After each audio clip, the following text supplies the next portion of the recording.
Para a análise política é nosso convidado Ricardo Jorge Pinto, comentador da RTP. Boa noite, Ricardo. Olá, boa noite. O discurso de Marcelo Rebelo de Sousa foi ajustado a um ano eleitoral? Foi neutro.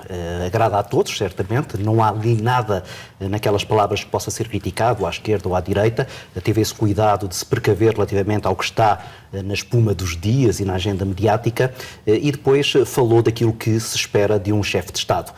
Recordou o passado, dizendo que não temos que nos envergonhar dele, mas sobretudo, e foi uma das palavras que ele repetiu mais, temos que olhar para o futuro. Ele teve lá uma expressão que eu achei interessante, dizer que era preciso antecipar as alterações, as mudanças, isto é, andamos muitas vezes a adiar problemas, como se costuma dizer na linguagem popular, a empurrar com a barriga dificuldades que nós sabemos que existem e que ele de resto depois salientou, falando da questão da corrupção, falando da questão daquilo que deve ser a exigência de maior transparência e daquilo que são as desigualdades, nomeadamente em termos de território, daí a escolha de Porto Alegre. Querendo colocar sempre a tónica numa perspectiva positiva, de esperança, a verdade é que não deixou de mencionar alguns problemas, onde, mais uma vez, colocou a corrupção e a falta de ética. Sim. Este tem sido uma marca nas intervenções de Marcelo Rebelo de Sousa. Sim, é um dos seus alvos preferenciais.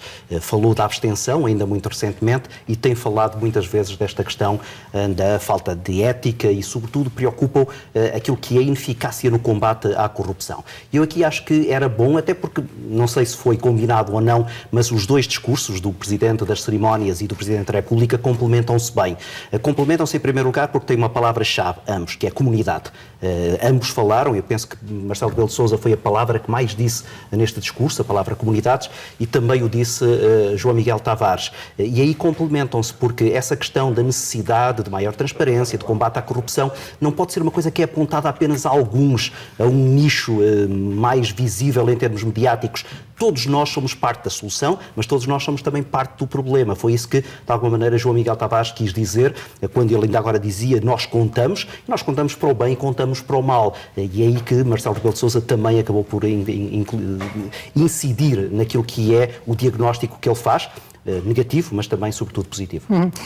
De facto, pareciam as duas faces da mesma moeda, complementando-se uma visão mais pessimista e uma mais realista, ou pessimista, e outra mais otimista. É João Miguel Tavares, a dada altura, pedia aos políticos: deem-nos alguma coisa em que acreditar.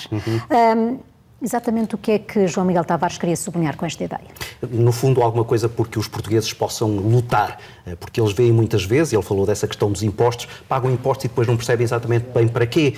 Passa-se muitas horas em filas de espera, temos listas de espera nos hospitais muito elevados, temos serviços públicos que nem sempre respondem aos nossos anseios, mas aquilo que sabemos é que temos, por certo, os impostos e até, nos últimos anos, aumentar a carga de impostos. E isso era o que ele ali, de alguma maneira, realçava. Agora, essa frase às vezes pode ser perigosa, porque muitas vezes depois os políticos que nos vêm dizer alguma coisa em que podemos acreditar são os tais cadilhos, que muitas vezes vêm dos extremos do espectro partidário e que levam a população, os eleitores, para causas que muitas vezes são perigosas. E eu aqui, sem querer fazer nenhum juízo de valor sobre a intenção de Marcelo Rebelo de Sousa, e todos o conhecemos há tempo suficiente para saber das intenções benévolas, mas o discurso dele foi um discurso muito nacionalista. E no momento em que se fala dos riscos do nacionalismo, nós vimos, nas palavras de Marcelo Rebelo de Sousa, essa incidência repetida sobre aquilo que é a nação, sobre aquilo que é pertencer a uma comunidade. É verdade que ele depois dizia uma comunidade inclusiva, mas a palavra comunidade e esta noção de nação,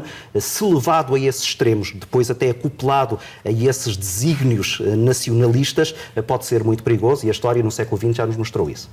E bem, sabemos como Marcelo Rebelo de Sousa mede todas as palavras e, portanto, tudo que disse seguramente tinha uma intenção. Ricardo, é sempre um gosto. Obrigado.